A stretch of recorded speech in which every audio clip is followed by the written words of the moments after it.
A graça e a paz, queridos. Que alegria estar com vocês aqui. Nós tivemos realmente um final de semana muito especial. O Senhor ministrou aos nossos corações, nos desafiando, nos despertando para vivermos tudo aquilo que Ele quer que a gente viva. A vida abundante que foi conquistada para nós na cruz do Calvário não é só para nós. O Senhor quer que a gente desfrute dessa vida abundante, mas que também nos tornemos receptáculos, transmissores do seu poder e da sua vida. Então foi muito especial, nós fomos desafiadas, fomos moídas, fomos trabalhadas, fomos exortadas, mas também encorajadas a nos posicionarmos. Alguns irmãos também estiveram conosco, alguns homens, e foi um tempo muito, muito, muito precioso. E nós oramos para que essas sementes que foram lançadas aqui nesses dias, que elas deem muito fruto para a glória de Deus. Amém? Nós temos vivido um tempo desafiador, um tempo de dores. Se a gente minimamente assiste a um telejornal, a gente percebe, eu mesmo através das redes sociais, a gente percebe claramente um mundo em trabalho de parto, né? Muitas dores, muitas dores. Muitas delas consequência do distanciamento do homem de Deus e muitas como sinais dos tempos, de fato. O Senhor vem, Ele prometeu que viria. E quando a gente lê as Escrituras Sagradas, a gente vê que nada do que está acontecendo é inusitado, é surpreendente, nada disso. Tudo isso já nos foi antecipado. Mas é interessante que quando a gente, às vezes, faz algum apelo nas redes sociais, né, para que haja oração. Então vamos orar, por exemplo, nós oramos aqui agora pelos países em guerra, quando a gente faz um pedido de oração, ou pelas pessoas que estão em sofrimento na Ucrânia, ou por Israel, pela guerra que está acontecendo em Israel, e a iminente realidade de uma terceira guerra mundial, porque se o Oriente Médio entra em guerra, não vai envolver só a eles, né? E afeta todos nós. Mas eu, como amo muito Israel, tenho experiência com aquela terra, não de ouvir falar, mas de ir lá andar, de conhecer pessoas lá. Aí às vezes a gente coloca algum apelo assim, vamos orar. E as pessoas falam, mas orar para quê? A Bíblia já não fala que vai acontecer isso? E nós aprendemos aqui nesse final de semana que nós acreditamos plenamente num Deus que pode fazer absolutamente tudo sozinho, que é soberano sobre tudo, mas que nos faz participantes, coparticipantes com Cristo, participantes da sua mesa, e Ele quer fazer aquilo que é gerado em oração. Se oração não fosse necessária, não tinha tanta convocação à oração como nós vemos na palavra de Deus. Nós falamos muito sobre isso aqui no final de semana. Depois, se você quiser ter acesso àquilo que foi ministrado, foi captado pela igreja, se você depois quiser ter acesso a isso, a Bíblia todo o tempo manda que a gente ore. Então, como não orar? Deus age através da oração da igreja. Nós precisamos orar. E independente das coisas que estão para se precipitar, Deus quer salvar pessoas no meio disso tudo. Então, em todo o tempo, nós precisamos de nos mover em oração. Senhor, protege, Senhor, guarda, Senhor, preserva, Senhor, salva, Senhor, resgata. Senhor, traz a Tua luz sobre as mentes que estão embaçadas. Senhor, traz libertação sobre aqueles que estão aprisionados. Jesus se revela àqueles que nunca ouviram a Sua palavra. Sabe, gente, a gente precisa se mover em oração. Mas esses comentários vêm às vezes por causa de falta de entendimento, falta de sabedoria. E eu queria falar com vocês hoje sobre uma vida em Deus em plenitude. E não há vida em Deus com plenitude se não há sabedoria. Nós precisamos de buscar sabedoria do alto, sabedoria que vem de Deus. Quando a gente olha o significado da palavra plenitude no dicionário, a gente encontra estado do que se encontra em toda a sua força, amplitude, desenvolvimento, grandeza, estado do que se encontra pleno, sem restrições, inteiro, absoluto, perfeito, cheio ou completo. Totalidade. Aí você pensa, Helena, não tem jeito da gente ser pleno antes de Jesus voltar, não. Porque só depois que Ele voltar, nós o veremos e então seremos como Ele é. Mas, gente, embora nós não sejamos hoje perfeitos, um dos significados aqui é amplitude, desenvolvimento. Ou seja, o Senhor está nos chamando para um amadurecimento na nossa vida cristã. Nós estamos ainda como meninos. Quando eu vejo um comentário como esse, mas para que orar, se tudo vai acontecer mesmo? A gente vê um comentário maldoso? Não. Um comentário infantil. Um comentário imaturo. Um comentário de alguém que deve amar a Deus sinceramente. Até deve conhecer um pouco as Escrituras, porque sabe que o que está acontecendo está previsto na palavra, mas é uma pessoa que não ampliou, que não se desenvolveu, que não amadureceu. E, gente, nós estamos sendo chamados pelo Senhor para um tempo de amadurecimento. Não dá mais para continuar como menino, pensar como menino. É ser criança só daquela maneira que Jesus diz que quem não vê o reino como uma criança, recebeu o reino como uma criança, não pode entrar no reino do céu. O que ele está querendo dizer? Para a gente continuar imaturo? Não. Ele está querendo dizer para a gente continuar puro. Puro. Não nos prendendo às angústias, às amarguras, às lutinhas pelo poder, sabe? Para a gente ser como criança, livre, perdoadores, alegres, confiantes. É essa característica das crianças que a gente deve absorver. E não a imaturidade, a meninice, a infantilidade, as briguinhas. Estou de mal. Está de mal? Come sal, deixa o bolo para o Natal. Tenho muitos amiguinhos, não preciso de animal. Essa parte infantil a gente tem que perder, é tempo de maturidade. E visando isso, a gente lê na carta que o apóstolo Paulo enviou aos Efésios. A epístola aos Efésios, essa carta enfatiza a verdade de que a igreja é o corpo do qual Cristo é o cabeça. Embora Paulo tenha mencionado isso também em Romanos 12 e 1 Coríntios 12, aqui nessa carta aos Efésios ele se aprofunda. A epístola pode ser dividida em duas partes. Do capítulo 1 ao capítulo 3, o apóstolo Paulo conta aos crentes quem eles são. E do capítulo 4 ao capítulo 6, o apóstolo diz o que devem fazer por estarem em Cristo. O capítulo 1, só no capítulo 1, ele aponta as bênçãos espirituais. Ele diz que nós somos escolhidos pelo Pai, redimidos pelo Filho e selados pelo Espírito Santo. Essa carta foi enviada aos Efésios. Mas as cartas do apóstolo Paulo enviadas às igrejas também é sobre a igreja do século 21. Então essas cartas também moderam a maneira como a igreja vive hoje. Certamente o apóstolo Paulo não sabia disso.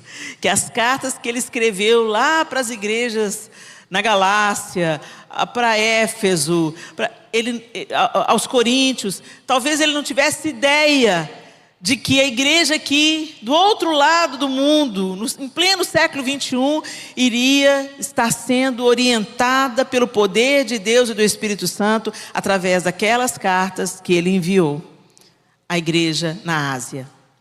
Muito bem. Eu quero que você abra sua Bíblia comigo em Efésios, aí no capítulo 1. E nós vamos ler a partir do verso 15 até o verso 19. Efésios 1, 15 a 19. A tecnologia de vez em quando deixa a gente na mão, né? Mas está tudo certo. A partir do verso 15. Eu estou na Nova Almeida atualizada. Por isso também eu, tendo ouvido a respeito da fé que vocês têm no Senhor Jesus e do amor para com todos os santos, não cesso de dar graças por vocês, mencionando-os nas minhas orações. Peço ao Deus de nosso Senhor Jesus Cristo, o Pai da glória, que conceda a vocês, espírito de sabedoria e de revelação no pleno conhecimento dele. Peço que ele ilumine os olhos do coração de vocês, para que saibam qual é a esperança da vocação de vocês, qual é a riqueza da glória da sua herança nos santos e qual é a suprema grandeza do seu poder sobre nós, os que cremos, segundo a eficácia da força do seu poder. Com ênfase no verso 17, peço ao Deus de nosso Senhor Jesus Cristo, Pai da glória, que conceda a vocês espírito de sabedoria e de revelação no pleno conhecimento dele. Uau! Paulo está pedindo para aqueles irmãos na igreja em Éfeso sabedoria. Sabedoria e conhecimento pleno. Será que nós oramos, meus irmãos, por sabedoria? Você ora por sabedoria? Não é para você responder, não. É uma pergunta retórica. É só para você pensar sobre isso. Nós buscamos tantas coisas. Buscamos dons, buscamos provisão. Fazemos orações honestas, buscando direção para tantas áreas da nossa vida. Mas a gente faz uma oração específica pedindo a Deus sabedoria do alto. Por que será que logo no primeiro capítulo da carta aos Efésios, o apóstolo Paulo está orando por eles, pedindo sobre eles sabedoria? Ah, meus queridos, como nós precisamos de sabedoria. Não há plenitude sem sabedoria. Não há maturidade cristã sem sabedoria. Não há gestão de crises sem sabedoria. E eu não estou dizendo apenas do conhecimento que se adquire na Bíblia. Eu estou dizendo de sabedoria que vem do alto. Sabedoria de Deus, inclusive para discernir e para aplicar as Escrituras. Nós não buscamos a sabedoria, nós não pedimos por sabedoria. Agora abra comigo em Tiago, no capítulo 3. Agora eu estou na NVT. Tiago, capítulo 3, e nós vamos ler do verso 13 ao verso 18.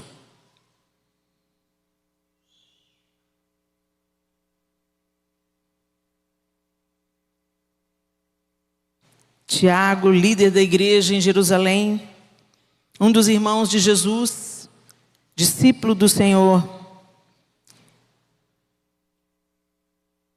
Ele diz assim, é tão interessante que Tiago não era um dos 12, ele era irmão de Jesus. E ele se tornou um dos líderes da igreja em Jerusalém. Às vezes a gente não reconhece o profeta dentro da nossa própria casa, né? A gente precisa da revelação de Deus através daqueles que vivem com a gente.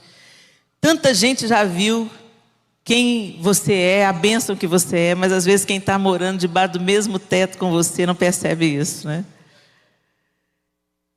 E eu espero que seja só por uma coisa de ter familiaridade com você e não por você ser uma pessoa fora de casa e outra dentro de casa. Certamente os irmãos de Jesus não reconheceram imediatamente como Messias porque ele não era duas caras. Certamente é porque ele tinha uma familiaridade. Como assim? A gente conhece Jesus.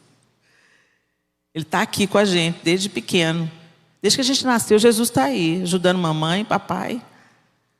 Como é que ele pode ser o Messias? Na cabeça de um judeu, Messias era o homem poderoso, a força poderosa que ia exaltar os judeus novamente como primeira potência do mundo.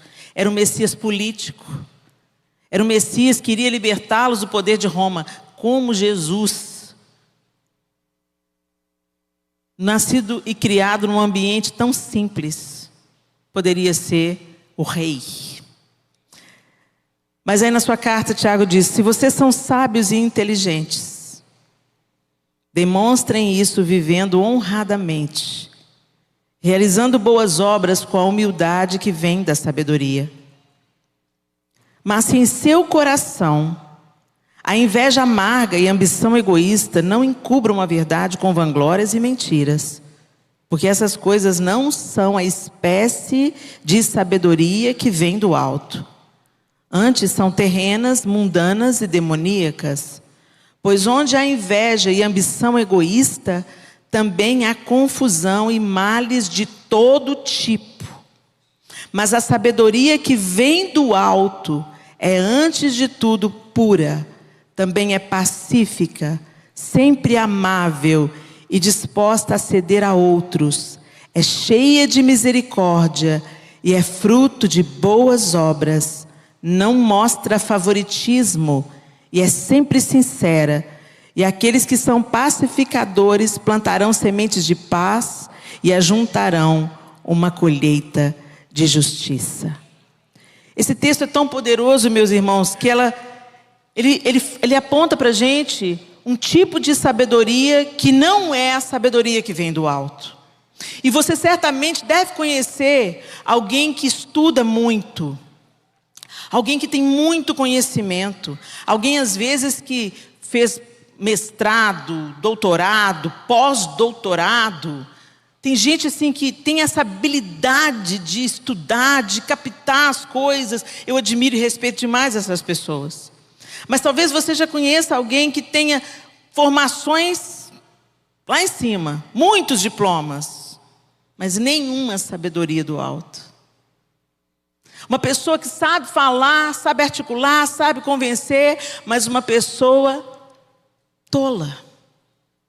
Às vezes nas relações humanas, na maneira como trata o outro, demonstra tolice, insanidade, vaidade, orgulho. Às vezes a gente se ensoberbece por causa do conhecimento.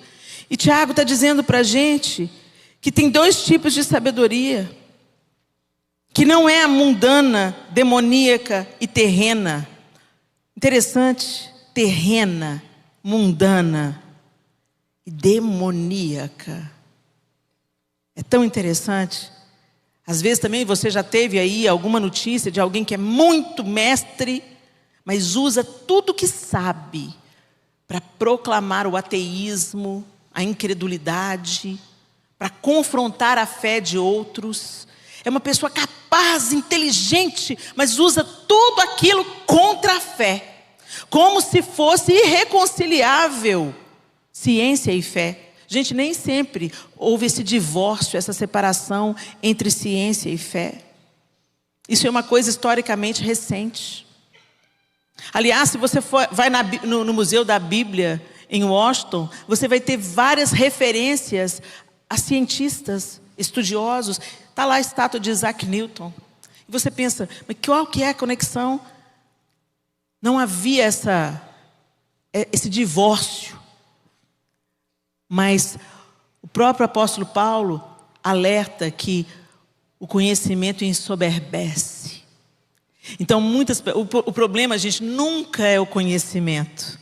Tem muita gente que demoniza estudar. Não vai estudar não, você estuda, você fica doido. Estuda, você fica soberbo. Eu conheço um tanto de gente que entrou no seminário e desviou da fé. O problema não é o seminário, o problema não é a Bíblia, o problema não são os livros. O problema sempre vai ser o coração humano. Nosso coração envaidecido, nosso coração orgulhoso, nosso coração que gosta de ostentar o que sabemos, nosso coração desvirtuado da vontade de Deus.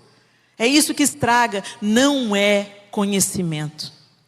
Mas o conhecimento terreno, sem o revestimento do alto, ele vai te deixar mais vulnerável a pecar, mais vulnerável à vaidade, mais vulnerável ao orgulho. E aqui Tiago está dizendo para a gente, mas a sabedoria que vem do alto é, antes de tudo, pura. É cheia de misericórdia e é o fruto de boas obras. Olha isso. Não mostra favoritismo e é sempre sincera. E aqueles que são pacificadores plantarão sementes de paz e ajuntarão uma colheita de justiça. Que palavra maravilhosa. Então nós precisamos, meus irmãos, de buscar sabedoria do alto. Às vezes você já ingressou num curso teológico, faça isso. Às vezes você já tem se debruçado sobre as Escrituras, estudando e buscando conhecer a Deus através delas, faça isso. Às vezes você já faz parte de grupos de estudo, né? Tem o pessoal que tem o grupo do livro, e aí eles leem um livro por mês, discutem a leitura do livro, é maravilhoso, faça isso. Né? Não se contente com a vida alienante das redes sociais, mas se aprofunde no conhecimento de Deus. Mas não faça isso sem buscar antes sabedoria do alto. Ô Senhor, nos dê sabedoria. E nós precisamos de sabedoria para quê, Helena? Para tudo, para caminharmos, para amadurecermos, para fluirmos naquilo que Deus tem para nós. Mas a primeira coisa que eu quero abordar com você é sabedoria para obter o entendimento. Se você vai nos livros, no conhecimento, só pela sua soberba, só pela sua arrogância, todo esse conhecimento vai virar uma arma de destruição. Tudo vai ser desperdiçado. Em Provérbios 13:10 diz assim: o orgulho só gera discussões, mas a sabedoria está com os que tomam conselho. A sabedoria está com os que tomam conselho. Quem é sábio não confia só em si mesmo, não é orgulhoso. Quem é sábio vai buscar conselho e reconhece a autoridade de quem sabe mais. Quem é sábio não anda pensando, já sei, sou o conselheiro. Não, ele toma conselho também. Ele valoriza os cabelinhos brancos, ele valoriza a vivência do outro, ele valoriza aquele que o outro já caminhou, não apenas diplomas também. Você pode consultar alguém que estudou mais do que você sobre determinado assunto, e isso é maravilhoso. Imagina que coisa linda na igreja, no corpo de Cristo. Você sabe que tem um engenheiro, tem um problema lá na sua casa, vai tomar conselho com o engenheero. Olha, tá uma rachadura lá, assim. O que você acha que eu devo fazer? Eu devo chamar um técnico? Eu devo chamar um pedreiro? O que você acha que eu devo fazer? Toma conselho. O sábio toma conselho. Mas também tomar conselho com aqueles que já caminharam. Gente, a gente vive numa cultura que desvaloriza os anciãos. E isso é contra a Bíblia. A Bíblia fala que coroa de honra são os cabelos brancos. Eu sei que cabelo branco não é sinônimo de sabedoria, mas pelo menos tem a experiência, a vivência. A gente tem muito que aprender com gente mais velha que a gente. Aí uma vez a Edmé Williams veio aqui, né? Eu sou apaixonada pela Edmé Williams, aprendo tanto com ela. Colei nela igual um carrapato. E um dia eu falei assim, alguém falou, algum dia, em algum momento eu li uma frase que alguém disse, como é que é? Escolhe um ancião e um teólogo e cola nele. Eu falei assim, juntei os dois na Edmeia e colei nela. Aí você, anciã, sua avó. Mas na nossa cultura tem uma resistência, né, gente? A gente valoriza o que é jovem. E eu posso falar por mim, eu estou com 56 anos, tenho muita coisa para aprender, mas muita mesmo. Muita. Mas quando eu me lembro, como eu era aos 20, eu falo assim, meu Deus.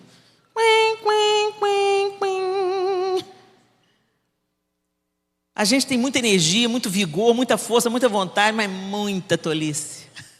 Muito nariz empinado, e a gente pensa que a gente sabe tudo. O jovem pensa, eu sei tudo. Nada melhor do que um dia depois do outro, para mostrar para a gente que não é bem assim. Graças a Deus. Toma conselho. Sabedoria para...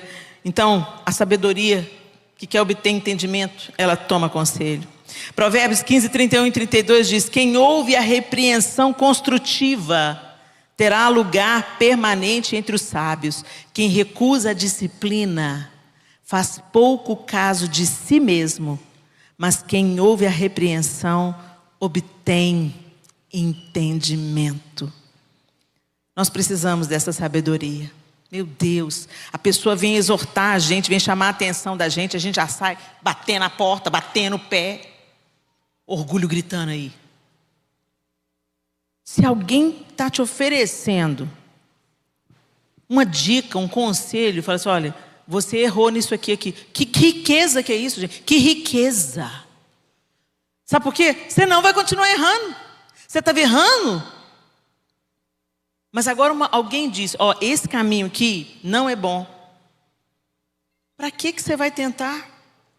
Num caminho que já não foi bom. Então, quando alguém vem te disciplinar, te corrigir, te exortar, isso é maravilhoso. Porque vai te impedir de ficar aí quebrando a cara, quebrando a cara, quebrando a cara, quebrando a cara. Mas quantas vezes nós resistimos à sabedoria? Porque ela vem no pacote da exortação, do conselho e da orientação, do ensino.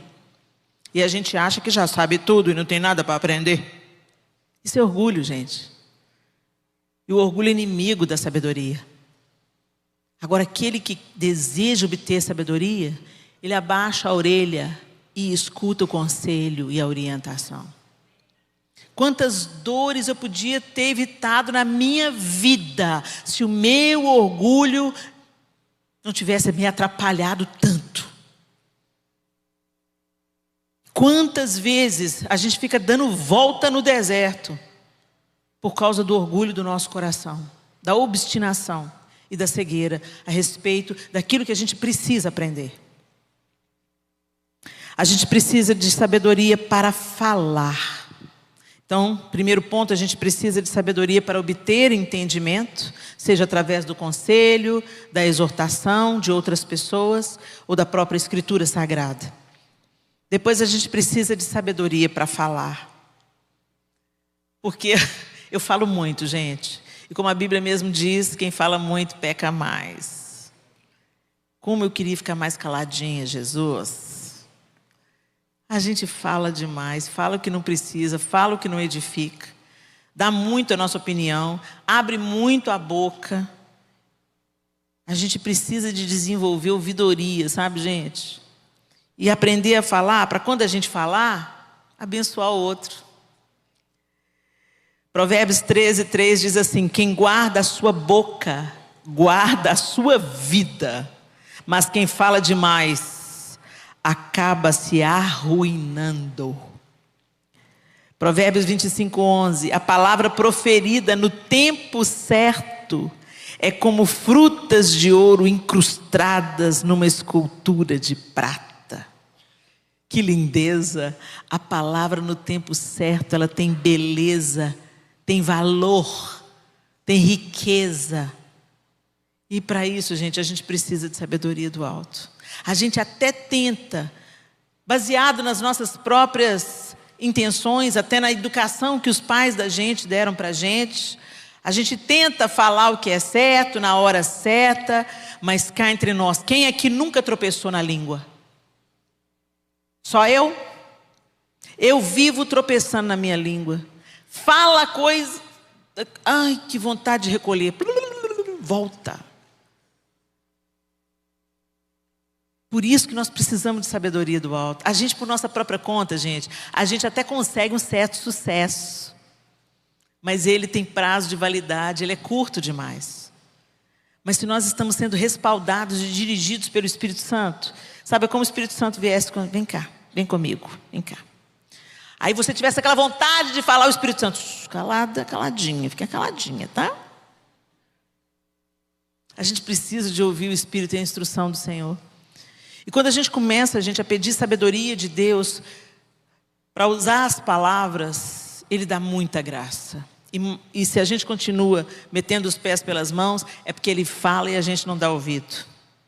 Às vezes a nossa obstinação, peraí, Espírito Santo, só um pouquinho. Essa ideia é boa.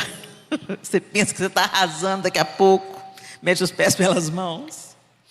Precisamos de ter sabedoria para falar, meus irmãos. Quantas vezes você mata o outro sem nem saber? Às vezes com uma brincadeira você mata o outro. Brincadeira quando é engraçado para os dois. Não é quando abusa o outro. Eu me lembro que eu tinha um complexo por ser muito branca. Meus irmãos têm a pele mais morena do que eu, mas eu sou muito branca. Eu sou descendente de italianos. Minha avó materna muito branca. E o meu avô materno, negro, né? Então nós somos uma mistura, né? Esse Brasil é uma grande mistura. Mas eu puxei a cor da pele da minha avó, muito, muito branca. Minha mãe e meu pai não são tão branquinhos quanto eu sou. E isso me rendeu muito apelido na escola, né? Leite azedo, branquela, né? E aí, o que acontecia? Por que o pessoal falava isso? Aí o pessoal falava... a gente ia com a turma da igreja para a praia. Minas não tem praia, né, gente? Então, diversão de mineiro é ir para a praia. Guarapari ou Cabo Frio, nosso litoral. Aí a gente juntava a turma da igreja todo mês de janeiro e ia. Aí punha maiô, e aí vinha as gracinhas, né? A música da irmã... Alvo mais que a neve. E aí eu ria. Mas dentro de mim, isso me machucava. Aí o que eu tentava fazer? Remediar o alvo mais que a neve. Pegava todo o sol num dia só e perdia 5 dias de praia com insolação. Porque gente com a minha cor de pele não bronzeia, gente. Fica cor de rosa. E uma vez deu uma bolha em mim inteira aqui, ó, uma bolha daqui até aqui. Ela fazia assim, ó. Por quê? Tentando corresponder às expectativas. Eu fui adolescente nos anos 80. Nos anos 1980, era obrigatório ser bronzeado para ser legal. Então, eu ouvia muito. E eu ouvia na casa dos crentes. Alva mais que a neve, branquela. Brincadeira, às vezes a brincadeira toca na ferida do outro. A gente precisa de tomar cuidado. Buscar a sabedoria do alto. Nossas palavras não são para derrubar ninguém, para entristecer ninguém. São para levantar, para encorajar, para exortar em amor, para impedir que um irmão entre num caminho errado, num caminho de morte, mas jamais para humilhar, para derrubar. Jamais ser boca do diabo. Gente, e é aquilo que o diabo mais usa na nossa vida, é a nossa boca. Tiago mesmo também vai ensinar sobre isso. Como é que pode, da mesma fonte, brotar água doce e amarga? Hino de louvor e maldizer o irmão. Sabedoria para falar. Nós precisamos. Não nos assentar na roda da fofoca, da maledicência, da propagação do pecado alheio. Porque a gente é tudo feito do mesmo material, nosso telhado é de vidro. O que está acontecendo na casa do irmão hoje, amanhã pode acontecer na sua. Então, como diz a Cassiane, fica caladinho para Jesus te dar vitória. Sabedoria nos relacionamentos. Gente, tem umas coisas tão interessantes que a gente às vezes não percebe, né? Nós precisamos de sabedoria do alto para gerir os nossos relacionamentos interpessoais. O casamento precisa de sabedoria do alto. A nossa relação com os nossos pais, sejam eles ainda nossos pais que vivem conosco, né, sobre os quais nós estamos submissos, ou os pais idosos. Nós precisamos de sabedoria do alto, porque às vezes os nossos pais vão ficando idosos e a gente pensa que a gente é que é pai. E a gente começa a faltar o respeito com os pais da gente. E a gente começa a tratar os pais da gente com paciência. Só, gente, que eu vou te contar uma coisa. Eu tenho 56 anos, mas eu me sinto como se eu tivesse 20 no que toca a minha juventude e a minha vontade de fazer as coisas. Os meus sonhos estão intocados. Parece que eu ainda tenho 100 anos pela frente. Não parece que, pela convenção natural, eu já passei metade da minha vida. Eu sinto o vigor e a disposição de fazer as coisas como se eu ainda tivesse 100 anos para viver. E a gente esquece que os nossos pais envelheceram, mas o espírito deles não envelheceu. Nosso espírito não envelhece não, gente. Nosso espírito é eterno. O nosso corpo envelhece, nosso espírito não. Aí a gente trata os nossos pais cerceando a liberdade deles com desrespeito. Ah não, pai, não estou te aguentando não. Sossega o seu facho, é seu pai. É para honrar o seu pai e a sua mãe, mesmo quando eles forem idosos. Se vai reportar eles para corrigir alguma coisa, para falar alguma coisa nesse sentido, faça isso respeitosamente, como quem se dirige a uma autoridade. Mas a gente perde Porque não temos sabedoria para gerir os nossos relacionamentos, nossas amizades. E tem alguns versículos aqui que eu quis trazer, que eu achei tão interessante. Provérbios 25, 17. Não faça visitas frequentes à casa do seu vizinho, para que ele não se canse de você e passe a odiá-lo. Parece uma coisa tão boba, né? Mas, gente, tinha uns irmãos da igreja, há muitos anos atrás, que eles só chegavam lá em casa sem aviso e na hora do almoço. Uma vez tudo bem, aconteceu. 2 vezes, epa, tem alguma coisa errada. Mas lá pela 5ª vez você já está indignado. E aí você começa realmente a dizer, que falta de consideração. Por que a pessoa, ela está com necessidade, ela não está tendo comida na casa dela? Abre o jogo, fala assim, irmão, aqui, estou precisando de uma cesta básica. Ou então aqui, você pode me receber aí na sua casa durante 1 mês, porque eu estou sem alimento em casa. Abre o jogo. Agora não seja inconveniente. Às vezes a gente pensa, é irmão da igreja, eu posso ser inconveniente. Não. Amor é tratar o outro da maneira que você gosta de ser tratado. Vamos trabalhar na transparência. Para de ir demais na casa do seu vizinho. Deixa de ser inconveniente. Mas o meu vizinho gosta. Então, ok. Se ele te deu carta branca, eu não gosto de ficar sozinho, vem me fazer companhia, tudo bem. Caso contrário, gente, avisa quando vai. Pergunta, posso ir? Às vezes você chega no horário inconveniente. A Bíblia é a Bíblia.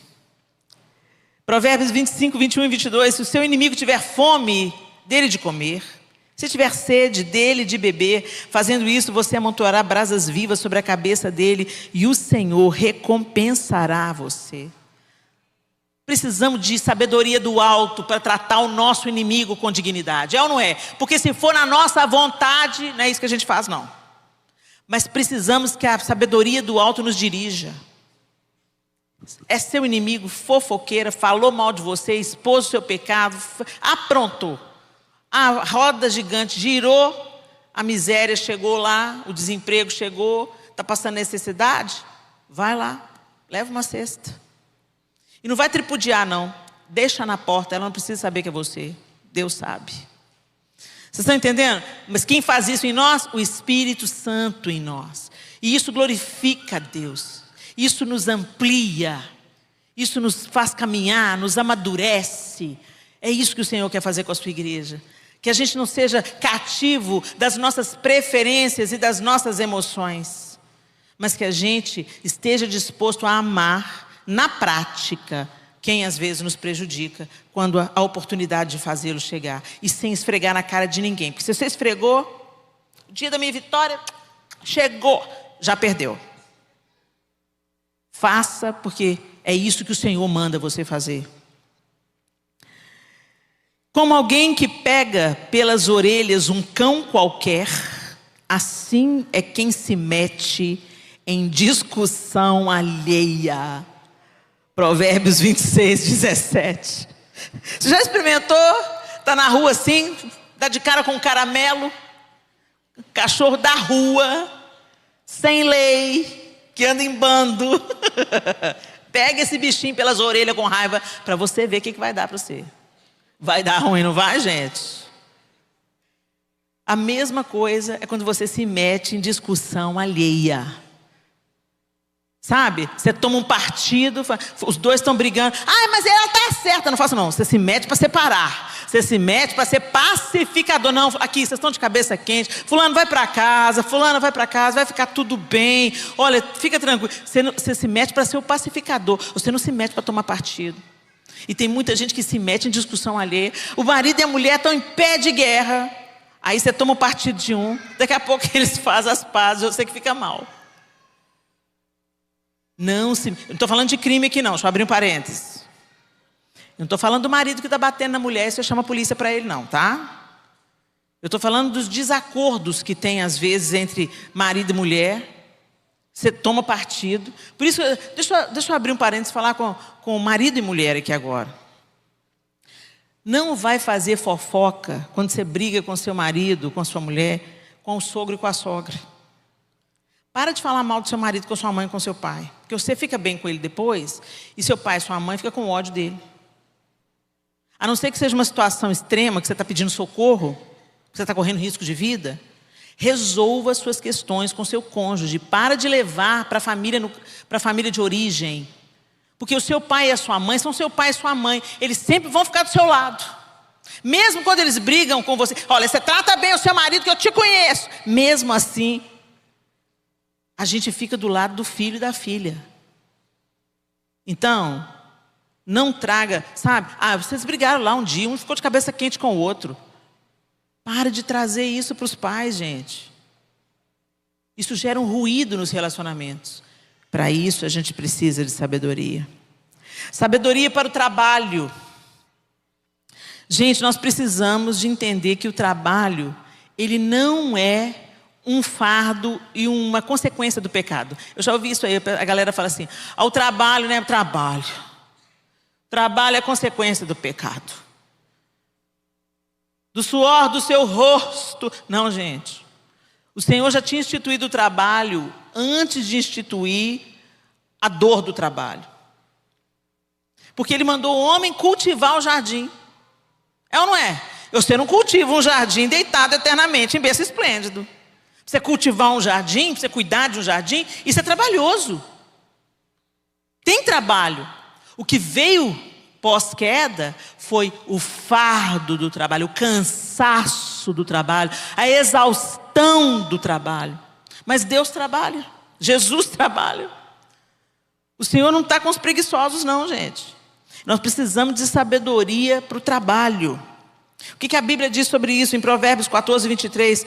Todo trabalho árduo traz proveito, mas o só falar leva à pobreza.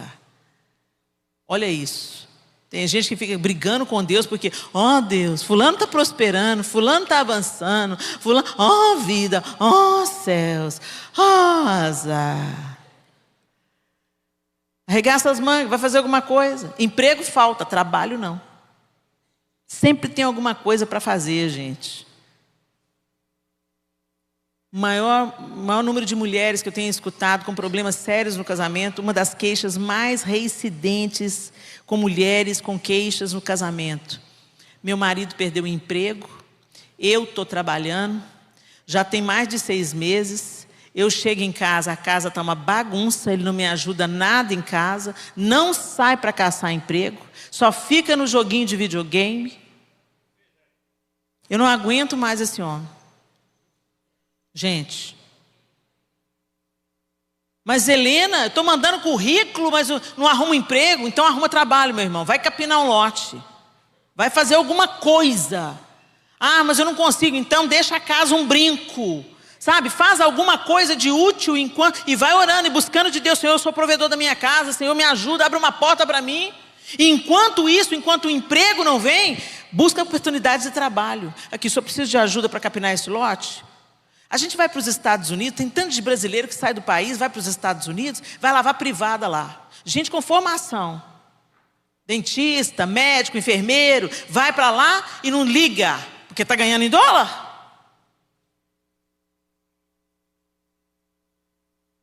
A indignidade é a preguiça, não o trabalho, seja ele qual for.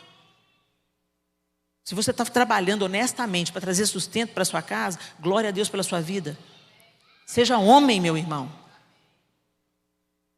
E você também, mulher, porque tem aquelas mulheres que falam assim, eu não trabalho, meu marido é o provedor. Mas fica à toa o dia inteiro na internet. Os meninos catarrentos, a casa uma bagunça. Minha irmã, tem um trabalho que cabe a você. Um trabalho que é seu. Um domínio que é seu, o seu lar. Que ele seja o melhor lugar do mundo. Para onde você goste de estar e para onde o seu marido goste de voltar. Porque ninguém tolera. Você trabalha o dia inteiro, aí chega em casa, tem uma mulher toda descabelada, uma criança aos berros, e a casa, o Afeganistão. Trabalho, ele permeia toda a nossa vida. Se você quer ter uma casa organizada, trabalho. Se você quer ter uma comida feita, trabalho. Se você quer ter um banheiro bem lavado, trabalho. Se você quer ter comida na mesa, trabalho. Então que a gente tenha sabedoria do alto para gerir o nosso trabalho. Seja o melhor funcionário na sua empresa. Seja aquela pessoa que o patrão fala assim, não posso dispensar o fulano, não posso perder o fulano. Ultimamente eu tenho ouvido que os empresários falam assim, não, é crente, quer dar emprego, não. Por que não? Por que não gosta de dar emprego para o cliente? Ah, porque ele só chega atrasado, não é pontual, manda o colega bater o cartão, leva coisa do trabalho toda vez, leva bloco para casa, leva caneta para casa, leva régua do escritório para casa. Gente. Ah, mas a empresa é rica, mas é da empresa, não é seu. Roubar do rico, pode? Precisamos de sabedoria. Provérbios 19:15 diz, a preguiça leva ao sono profundo e o preguiçoso passa fome. Provérbios 13:4, o preguiçoso deseja e nada consegue, mas os desejos do diligente são amplamente satisfeitos. Sabedoria, gente, para a gente deixar um testemunho e para a gente... Ah, Helena, mas meu trabalho é ruim demais. Helena, você que não sabe, Helena. Meu patrão é uma bisca, meu trabalho é ruim, meu ambiente de trabalho é conflituoso. É de lá que você está tirando o pão? Não se acomode. Comece a buscar novas oportunidades de emprego. Mas enquanto você está trabalhando lá, que você faça a diferença. Que você seja a luz. Que você torne o clima mais agradável. Agora, você pensa que a sua murmuração vai mudar alguma coisa? Não. Não amaldiçoe o lugar de onde você tira o pão, meu irmão. Isso não é sabedoria do alto. Abençoe, abençoe, abençoe e não amaldiçoe.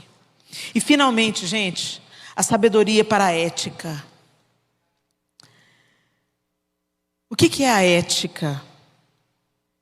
A ética, segundo o dicionário, é princípios morais porque o indivíduo rege a sua conduta pessoal ou profissional. Ética é moral ou ciência da moral. Então, quando a gente pensa em princípios morais, o que imediatamente te ocorre? O que é certo, o que é correto. Gente, mesmo que os seres humanos hoje estejam relativizando o que é certo e o que é errado, a gente sabe o que é certo e o que é errado. Intuitivamente, uma criança pequenininha sabe o que é certo e o que é errado. Quando ela está prestes a fazer alguma coisa errada, ela normalmente vai ali, às vezes com 1 aninho e tudo, ela vai pôr a mão em alguma coisa que não pode, ela já olha para o pai e para a mãe. Cachorro, gente, sabe o que é certo e o que é errado. A Matilda lá em casa, nossa cachorrinha Shih Tzu, ela faz xixi do jeito que ela vem na cara dela. Eu sei que ela fez alguma coisa errada. Ela olha para mim, abaixa as orelhinhas, abaixa a cabeça e sai andando. E eu não sou o tipo de pessoa que bate em cachorro. Matilda, o que você fez, Matilda? E ela faz mais assim ainda. Já posso ir procurar, tem um xixi em algum lugar errado. A gente sabe, gente, o que é certo e o que é errado. E nós precisamos de ter sabedoria do alto, para irmos além da moral, para sermos realmente controlados pelo Espírito Santo. E aquele que é controlado pelo Espírito Santo vai fazer o que é certo, o que é honesto, o que é correto. A gente está vivendo uma crise de ética. Para não entrar nas questões espirituais, né? Alguém estava comentando comigo hoje que viu um vídeo na internet, vi um casal andando pela rua, aí teve um assaltante, ele vem e toma a bolsa da moça. Aí o que o homem do casal faz? Perna para quem te quer. Deixa, ela começa a puxar a bolsa, ele deixa ela sozinha e sai correndo. Meu Deus! E se você for conversar com esse homem, ele vai falar assim, mas não sou trouxa não sabia se ele estava armado. Ele ainda vai se justificar. Agora ontem, durante esse final de semana, a pastora Fátima está aí, não, está em outra igreja, pregando em outra igreja. A pastora Fátima contou uma história aqui fabulosa. Ela falou assim que ela e a irmã dela tinham uma família disfuncional, viviam numa família onde os pais brigavam muito um com o outro. né, vivia em pé de guerra mesmo, violência doméstica mesmo, uma coisa pesada. E aí ela chegou em casa um dia da escola e a irmã estava chorando. A irmã mais velha do que ela estava em casa, estava chorando. Ela falou: o que você está chorando? Ela falou assim: papai e mamãe foram embora. O pai e a mãe abandonaram as duas. E aí ela falou assim: eu não sabia se eu ria ou se eu chorava. Porque, apesar de serem meu pai e minha mãe que estavam abandonando a gente, isso era motivo de lágrima, eles viviam num conflito tão grande, tão grande, tão grande, que eu senti um certo alívio dos dois ir embora. E eu virei para minha irmã e falei assim: a gente dá conta. Ela: a gente dá conta? Ela: a gente dá conta. E elas então passaram a viver sozinhas. E aí, assim que souberam disso, 4 vizinhos, homens, um de cada canto ali das casas mais próximas, se reuniram e combinaram: nós vamos nos revezar para dormir no terraço da casa, para guardar essas meninas. Homem. 4 homens. Os 4, não sei por quanto tempo que eles fizeram isso, mas a casa tinha um terraço em cima. Eles iam se revezando, os 4. Cada noite um dormia no terraço, para que outros homens, sabendo que ali tinha 2 moças morando sozinhas, 2 meninas praticamente, morando sozinhas, não viessem para abusar disso. Um homem que é homem, ele tem um padrão, uma ética, um comprometimento. Gente, isso tem que ser ressuscitado pela igreja do Senhor. Não espere isso de um mundo quebrado. Mas aqui dentro, nós somos nascidos de novo. Aqui dentro tem homens que protegem meninas e não abusam meninas. Aqui dentro tem homens que são guardiões dos seus lares. Homens que honram sua aliança e seu compromisso. Homens, gente. Eu tenho ensinado muito a mulheres e dizendo a elas o valor delas não abraçarem ideologias que são boas no discurso, mas são completamente destrutivas para os nossos lares. Eu tenho ensinado mulheres dizendo a elas como elas devem respeitar a autoridade do marido, como elas devem ser encorajadoras dos maridos, como elas devem ser guardiãs do lar, protegendo seus filhos em oração e discipulado. Mas eu preciso de falar para vocês, meus irmãos, nós estamos num mundo sem referenciais de homens. Minha filha caçula um dia chegou para mim e falou assim: mãe, como é que eu vou fazer? Eu falei: o que você quer dizer, Sofia? Mãe, a gente não encontra mais homens como o papai. E quando eu fui dar uma olhada, o João desde novo, ele não era, quando ele era um jovenzinho, ele não era o homem que ele é hoje. Foi isso que eu disse para ele: calma, Sofia, tenha calma. O seu pai não era na adolescência, quando eu o conheci, o homem que ele é hoje. Aí ela virou para mim e falou assim: mas ele dava os sinais. E eu falei: dava. Ele nunca foi preguiçoso. Ele sempre tratava todas as meninas respeitosamente. Quando ele dizia uma coisa, ele cumpria. Ele tratava a mãe dele e a irmã dele com dignidade. O João tem uma irmã deficiente. Perdeu o pai aos 9 anos de idade. E ele foi o braço forte da mãe dele até se casar com a Gesira, que é essa irmã especial.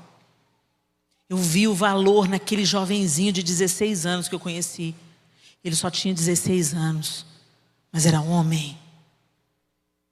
Então eu quero dizer para vocês, meus irmãos, busquem sabedoria do alto, para que a ética seja restaurada na índole de vocês. Que a palavra de vocês seja uma só. Que vocês sejam leais à aliança, à mulher da mocidade. Ah, mas ela já está feia. Você também está, querido. O corpo dela não é mais a mesma coisa. Foi porque se dilatou para te dar filhos. Não menospreza a mulher da sua mocidade. A palavra de Deus diz assim, Provérbios 24, 17, outras direções em relação à ética: não se alegre quando o seu inimigo cair, nem exulte o seu coração quando ele tropeçar. O Senhor leva a sério isso, gente. Às vezes a gente é tentado a celebrar quando nossos inimigos caem. Mas a gente não deve fazer isso. Porque a Bíblia diz que Deus pode ver isso e se arrepender do juízo e tirar de cima do seu adversário a condenação. Olha que sério isso. Então não se alegre. Provérbios 25, 9. Procure resolver sua causa diretamente com o seu próximo e não revele o segredo de outra pessoa. A gente vê isso. Quantos segredos expostos na casa do Senhor. Quanta conversa fiada. Tem sites que se alimentam, que sobrevivem de tornar escândalos conhecidos. É um absurdo. Você fala que é absurdo, mas você consome? Você assiste? Você vai lá para saber mais detalhes? Então, você é conivente. Nós patrocinamos tudo aquilo que nós consumimos. Inclusive os escândalos. Esses sites só existem porque muitos cristãos consomem seu conteúdo. Precisamos de sabedoria. A que os livros em si mesmos não podem nos dar. A que as nossas opiniões não são capazes de gerar.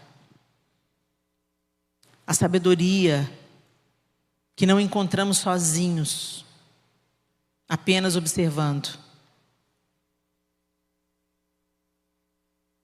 A sabedoria que vem do alto, que vem de Deus. Ela é instrução para a vida. E o temor do Senhor é o princípio da sabedoria. Quando nós tememos a Deus, o reverenciamos. O temor não é medo. O temor é reverência. Quando nós entendemos quem Deus é, quem nós somos. Essa consciência é o princípio da sabedoria. Feche os seus olhos.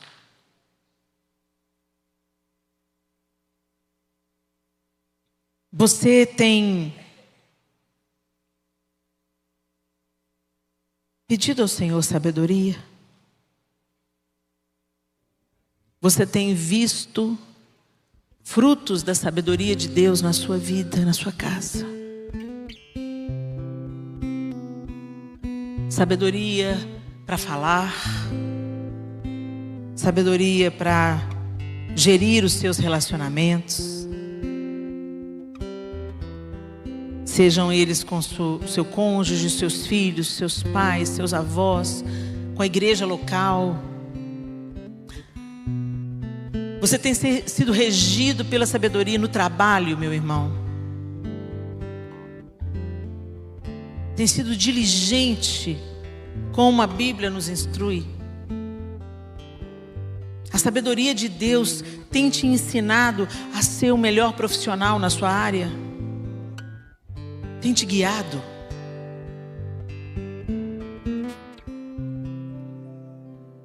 A palavra de Deus diz que quando pedimos sabedoria, o Senhor nos dá. Basta a gente pedir. Basta a gente pedir. Mas quantas vezes nós gastamos todo o nosso repertório para pedir tantas coisas inúteis, tantas coisas que não nos leva a nada.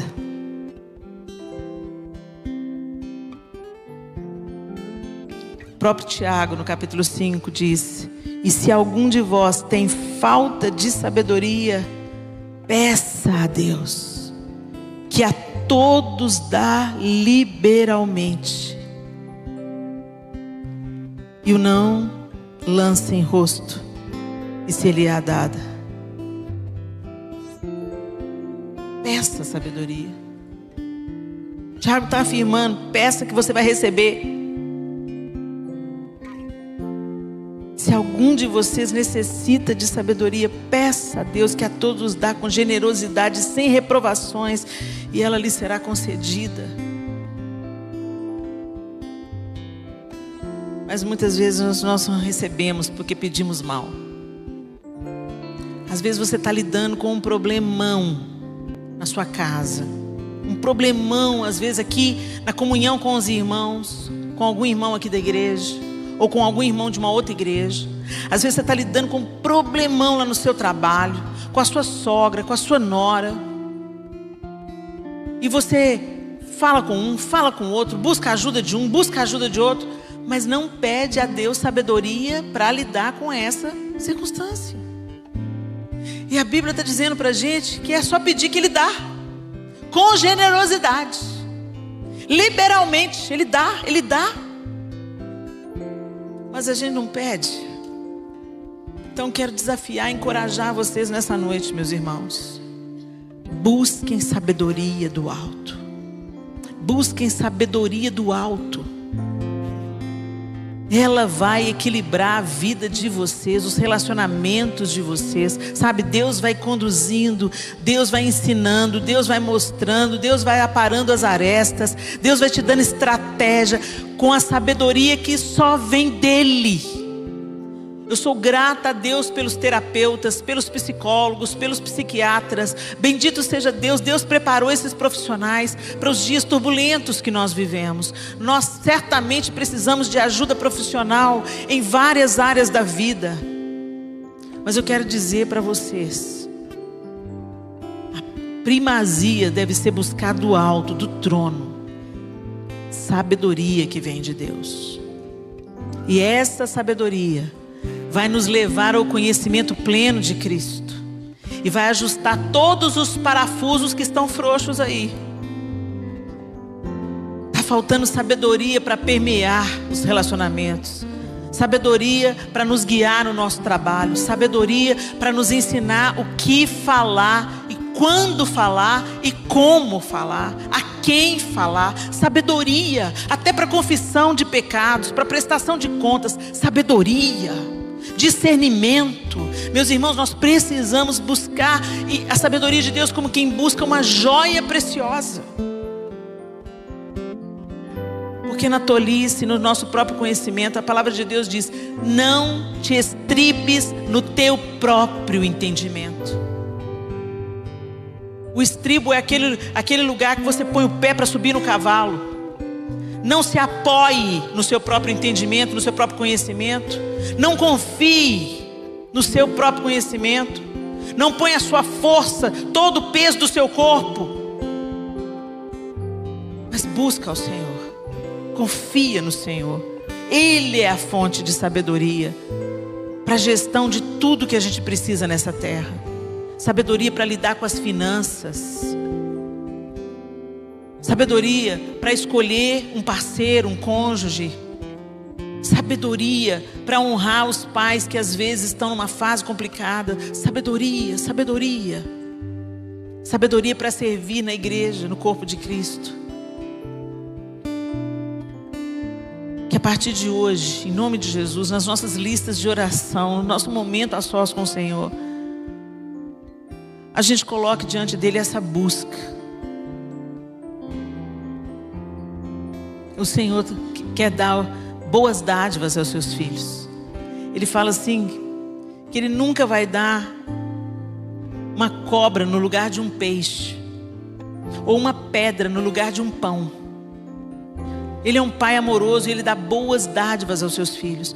Mas muitas coisas, meus queridos, nós não recebemos do Pai, porque não buscamos na mesa dEle. Que em nome de Jesus, sabedoria do alto venha sobre nós individualmente, sobre a nossa casa, sobre essa igreja, sobre Petrolina. Sabedoria do alto, sabedoria que vem de Deus, sobre os administradores dessa terra. Quando vai pedir alguma coisa pelos governantes, peça a sabedoria do alto. Deus, às vezes eles são tão tolos, mas tem misericórdia, dá sabedoria do alto. da sabedoria do alto, nas tomadas de decisão, nas leis que são criadas. Senhor, tem misericórdia de nós. Interfere com a tua sabedoria, aquela que vem do alto, aquela que não é terrena, não é carnal, não é demoníaca. É a sua que nós queremos, Pai. Fique de pé no seu lugar e nós vamos cantar essa oração. O Senhor conhece o nosso coração e o Senhor quer nos fazer resposta para essa geração. Como eu comecei essa reunião falando, nós não estamos aqui só para receber as bênçãos do Senhor e retê-las. Nós estamos aqui para receber as bênçãos do Senhor, para sermos flechas que acertam o alvo. Amém? Vamos orar juntos. Quebranta-nos, ó Deus, para que a gente compreenda com todo o nosso ser, com o nosso intelecto, com as nossas emoções, com a nossa alma, com o nosso espírito, que nós precisamos de sabedoria do alto para permear toda a nossa vida. As escolhas, os relacionamentos, o propósito, o chamado, o trabalho, a vida. Nós precisamos de sabedoria do alto. Queremos caminhar em crescimento, Senhor, em amadurecimento. E isso não é possível se nós não formos guiados pelo Teu Espírito e aperfeiçoados através da sabedoria que vem do Senhor para nós. Como igreja reunida aqui, nós oramos e pedimos: nos dê sabedoria do alto. Nos dê sabedoria que vem de Ti para nós, Senhor.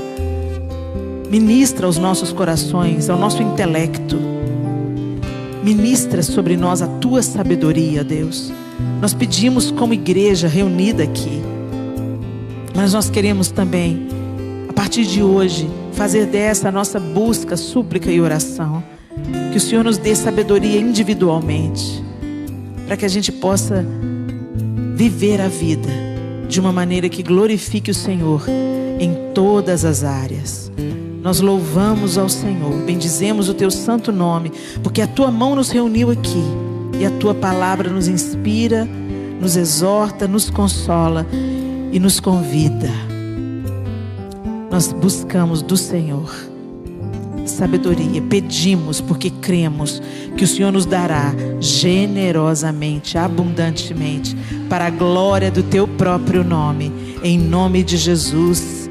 Amém e amém. Deus abençoe vocês, meus irmãos.